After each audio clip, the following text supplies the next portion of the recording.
Hey everyone, good afternoon. I know what you're thinking. Or maybe you're not thinking it, but I know what you're probably thinking in your brain. Where has Valencia been? Where has she been? But anyway, it's been a minute. I've been still trying to figure out how this can work with my schedule.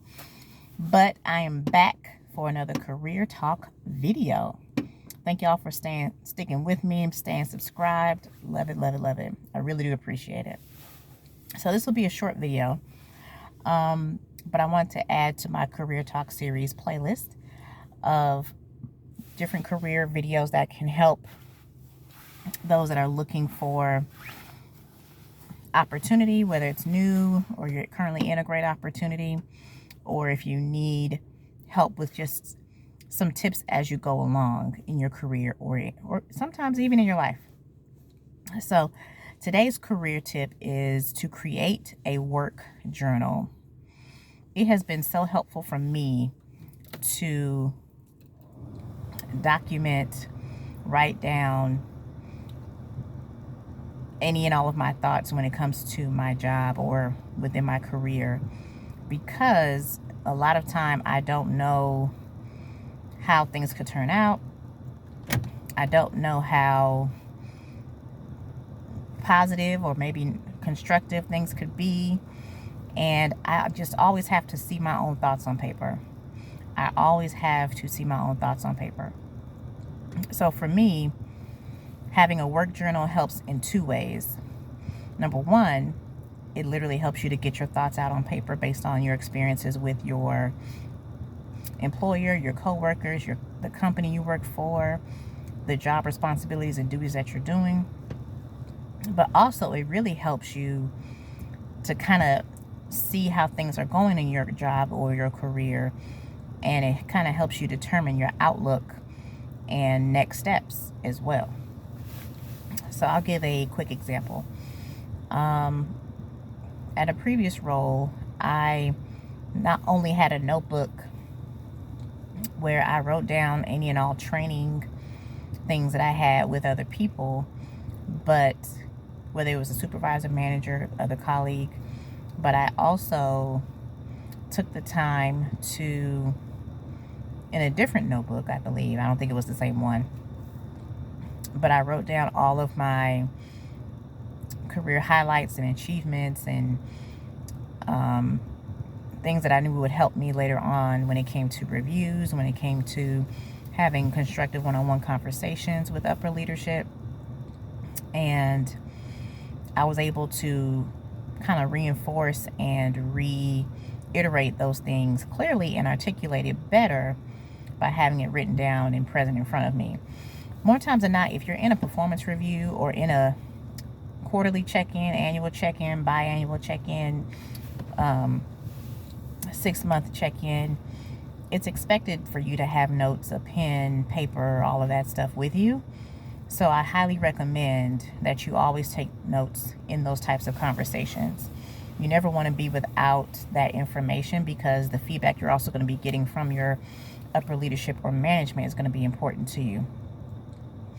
It should be important to you anyway. But you also want to take note of what they're saying so that you can always refer back to it when the end of the year comes. And it comes time for you to get your bonus, merit increase, all the above. So, needless to say, I highly recommend keeping a work journal to document your achievements, accomplishments, even write down how you're feeling on particular days that you are having conversations with leadership, whether you've had, like, you can have a journal entry that says, met with manager today. We discussed my workload. We discussed next steps on ABCD. Spoke with my supervisor about this. We discussed next steps on ABCD. Because that can also help you when it comes to having one-on-one conversations with other leaders too. Now, if you also need to have journal entries where you kind of talk about how you're feeling about your coworkers, company, job, whatever, definitely do what's best for you in that area. Especially when it comes to getting your feelings out about what's going on. Ideally, in my opinion, I think as soon as you close the notebook and close the journal, make sure that whatever is in the journal is left to rest, unless you have to bring it back up when it comes to a future conversation. So even if you have thoughts, feelings, concerns about people, places, or things with your job or career, still write it in the journal. But also make sure to keep note of your achievements, things that you're doing, things that you feel like you can improve on, you know, providing your own feedback to yourself, being self-aware of what you're doing, and also the feedback from your upper leadership and maybe even other colleagues if you trust their opinion as such. So my career tip for today, excuse me, it's been a long day. Create a work journal for yourself. You don't have to get a fancy little notebook or anything like that. However, there is a book called The Little Black Book of Success. There is a workbook that you can use as a work journal where you can document different things that you're doing. If you Google it, you can go to Amazon, The Little Black Book of Success. It's catered to Black women when it comes to success stories and how to pivot, how to move. The chapters themselves are very, very short. But what I'll do is I'll put that link in the description box of this video. That way you can look and check it out for yourself. One of the authors, actually, I was able to purchase the workbook journal from her. And what I'll do is I'll put her name, I think it's Marcia Haygood, one of the 3 authors of that book. It was written in 2000, and it's still relevant today, especially during the pandemic when a lot of things was going on. So I recommend seeing about trying to get the work journal that corresponds to the book. But if you can't, definitely just have your own work journal.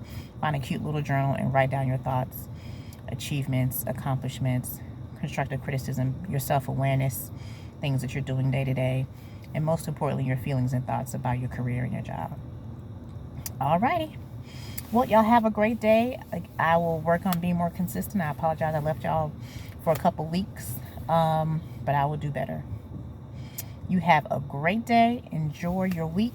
Happy early St. Patrick's Day. Bye.